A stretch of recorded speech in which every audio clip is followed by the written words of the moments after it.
পাঠ্য বই ছাত্রছাত্রীদের হাতে পৌঁছায় নাই, কবে পৌঁছাবে এটা আমগের উপদেষ্টা জানে না। শোনেন কি কয়। কোনো বছরেই মার্চের আগ পর্যন্ত সব বই দেওয়া হয়নি। কবে নাগাদ সবাই সব বই পাবে এটা আমি জানি না। আপনি ওনারা জিগান আপনি ডায়াপার পাল্টাইছেন কিনা, দেখবেন এটাও উনি জানেন না। আবার আমার দেশে একটা প্রতিবেদন দেখলাম, সেখানে দাবি করা হয়েছে যুবলীগ নেতার ষড়যন্ত্রে পাঠ্য বই পাওয়া বিলম্বিত হইতেছে। নির্ধারিত সময়ের মধ্যে শিক্ষার্থীদের হাতে যেন এনসিটিবি বই তুলে দিতে না পারে সে লক্ষ্যে কলকাঠি নাড়তে শুরু থেকে সক্রিয় হয়ে ওঠে একটি চক্র, যারা অযথা সময় ক্ষেপণ করে লক্ষ্য হাসিল করতে চায়। তাদের মূল লক্ষ্য ছিল অন্তর্বর্তী সরকারকে বিব্রত করা। বিভিন্ন গোয়েন্দা সংস্থা ও এনসিটিবির কর্মকর্তাদের সঙ্গে কথা বলে এর সত্যতা মিলেছে।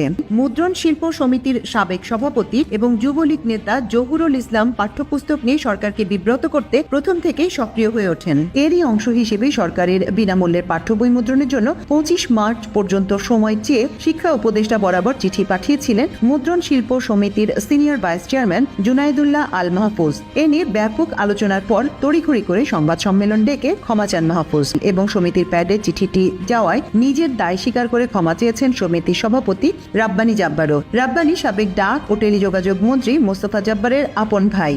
আওয়ামী লীগের মন্ত্রী স্টিভ জব্বারের ভাইরে দেওয়া হয়েছে বই ছাপানোর দায়িত্ব, রাব্বানী জব্বার, তো এই হবে না। যাই হোক, আজকে আমি এই শিক্ষাক্ষেত্রে বিশেষ করে প্রাথমিক আর মাধ্যমিক শিক্ষার ক্ষেত্রে সিলেবাস, পাঠ্য বই, পরীক্ষা পদ্ধতি এই সমস্ত নিয়ে শিক্ষা ব্যবস্থার সংস্কার নিয়ে কথা বলবো। শিক্ষা সংস্কার নিয়ে কথা বলার আগে দুটো জিনিস নিয়ে একটু কথা বলে নিই, এটার সাথে সম্পৃক্ত। ছাত্ররা বই পায় নাই। এই যে মাসুদ কামাল কইতেছে হাসিনার আমলে কখনোই বই পাইতে দেরি হয় নাই, শোনেন কি কইতেছে, তার মুখেই শোনেন। এত বছর ধরে মানুষ স্বৈরাচার মৈরাচার সব বলছি, গালাগালি সব করছি, একটা কিন্তু পোলাপান বই পাইছে না, উনি দিতে পারবেন না। সে কি ঠিক বলিছে? দেখেন, এটা 2023-এর খবর, বই ঠিক সময় মতো পাইছে। আবার দেখেন, এটা 2022-এর খবর, তার আগের বছর ঠিক সময় মতো বই পাইছে। 2023-এর আর একটা খবর দেখায় যে দেখেন ঠিক সময় মতো বই পাইছে। তাহলে মাসুদ কামাল কেন বলে যে হাসিনার আমলেও বই পাইছে 1 তারিখে? মাসুদ কামাল হাসিনার লেসপেন্সারি করিচ্ছে, ফ্যাসিবাদের লেসপেন্সারি করিচ্ছে, এটা টের পাচ্ছি। কারণ মাসুদ কামাল মনে করিচ্ছে আওয়ামী লীগ যদি আবার ক্ষমতা এসে যায় তাহলে একটা দাও মারা লাগবে। যাই হোক, এটার বাইরে একটা কারণ আছে। কারণ এটা হচ্ছে বাংলাদেশ, কেউ যদি প্রমিনেন্স পায় নিজেরা ঈশ্বর ভাবতে থাকে, সে নিজেই রেফারেন্স উৎপাদন করে, নিজে চেক করবে তার টাইম কই। তাহলে এই যে মিছা কথাটা সে কইল, তার কি হবে?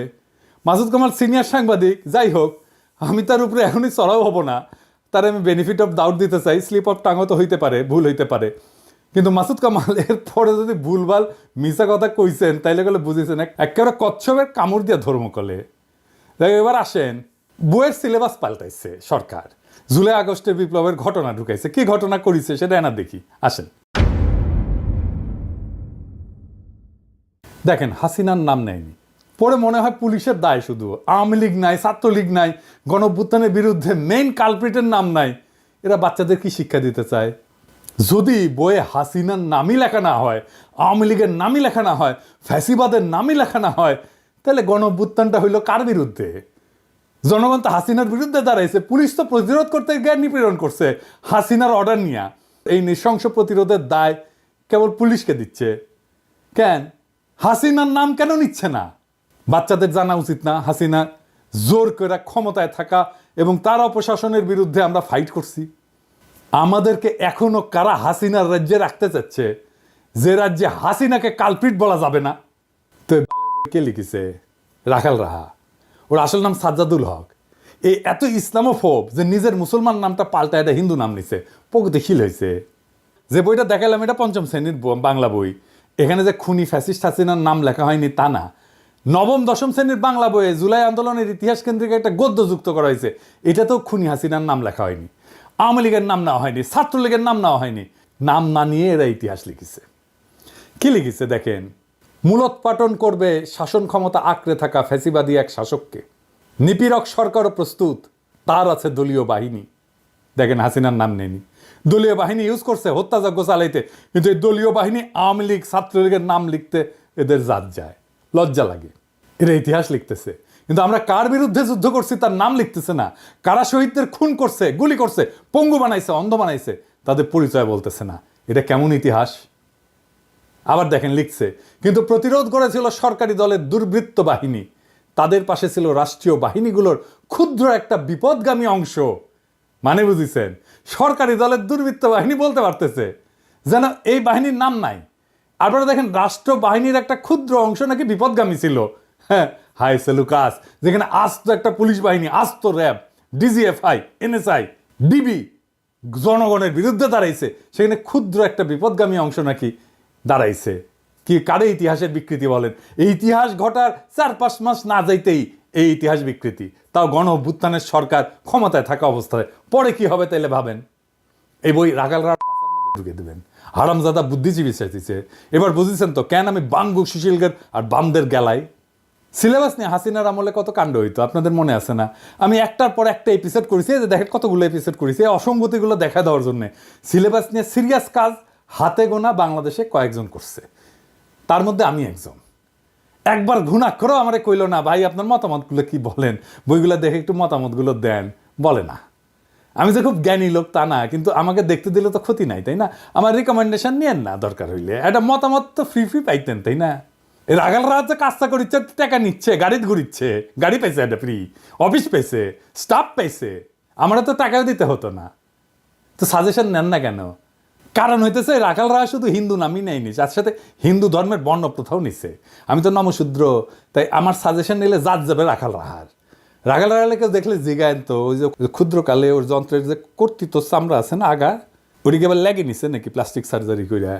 যাই হোক, দেখেন আসিফ মাহতাব উৎস যে নতুন বই নিয়ে কি কইতেছে, ওরাও তো খুশি না। দেখেন তার ভিতরে কি কি দিচ্ছে তার একটা নমুনা কেউ একজন লিক করেছে, এবং এটা আসলে যে তাদের মধ্যে আছে সেটা আমরা কনফার্ম করেছি। যে একটা গল্প তারা দিয়েছে, এটা আপনারা সব অনলাইনে পাবেন। তো গল্পটার এখানে অনেক সুন্দর সুন্দর কথা আছে, তার মধ্যে আমি একটা পড়ে শোনাই, যেটা পড়তেও আমার ভালো লাগছে। Sundays try to walk like a lady and not like the sluts that you bent on becoming. এটার মানে হচ্ছে এইভাবে, মানে রবিবারে ভালোভাবে হেঁটে যাবে, যাতে করে তুমি যেই খানকি না সেটা হতে চাও, তুমি সেটা না হতে পারো। এবং এই গল্পে এই ওয়ার্ডগুলি, মা মেয়েকে খানকি ডাকছে, এটা মানে বারবার আসছে। আমি জানি না এই গল্পটা আমাদের সাহিত্য বা ইংলিশের ক্লাস 9-এর বইয়ে থাকা কতটা প্রয়োজন। তার মানে সিলেবাস নিয়ে ঝামেলা মিটাতে পারে নাই। এবার আসেন আমি সলিউশন নিয়ে কথা বলি। এখন যেভাবে বই ছাপা হয় সেটা বন্ধ করতে হবে, তাইলে পরিবেশের ক্ষতি কিছুটা কমবে। গাছ কাটতে হবে না এই কাগজ তৈরি করার জন্যে, কোনো ছাপা বই থাকবে না। ছাত্রছাত্রীরা ট্যাব পাবে, ট্যাব 1 বছর বইয়ের জন্য প্রত্যেক ছাত্রের পিছনে খরচা হয় প্রায় 500 টাকার মতো।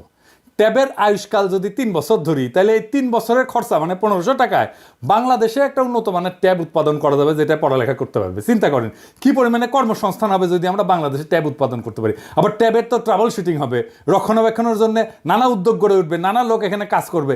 এইটা সব স্কুল মাদ্রাসা একসাথে থাকবে, একটা সেন্ট্রাল ডেটাবেজে ভ্যালিডেটেড চ্যাপ্টার থাকবে, বইয়ের লেখে ওইখানে ভ্যালিডেটেড চ্যাপ্টার একটা স্টোর করা হবে আর্কাইভে। ওই আর্কাইভে চ্যাপ্টারগুলো থাকবে, বইগুলো লিখবে স্কুল আর মাদ্রাসার শিক্ষকেরা, ভ্যালিডেট করবে একটা বোর্ড। সংশ্লিষ্ট স্কুল বা মাদ্রাসার নিজের বই বা নিজের মডিউল সেন্ট্রাল ডেটাবেস থেকে, ওই আর্কাইভ থেকে চ্যাপ্টার দিয়ে নিজেরাই তৈরি করে নেবে ইলেকট্রনিক্যালি, বলবে এই আমার বই এই চ্যাপ্টারগুলো থাকবে, ব্যাস বই তৈরি হয়ে গেল। ওটা ডাউনলোড করে নেবে ছাত্ররা। এটার সুবিধা হচ্ছে স্থানীয় ভিত্তিতে নিজস্ব সিলেবাস তৈরি হবে। ধরেন আমি একটা এক্সাম্পল দিই, ময়মনসিংহ, রাজশাহী, চাঁপাইনবাবগঞ্জ, পাবনা, বগুড়া, কুড়িগ্রাম, গাইবান্ধা, এই সমস্ত অঞ্চলে একটা বিশেষ রোগ হয়, জানেন, খুব খতরনাক রোগ হয়। এর নাম হইতেছে কালাজ্বর।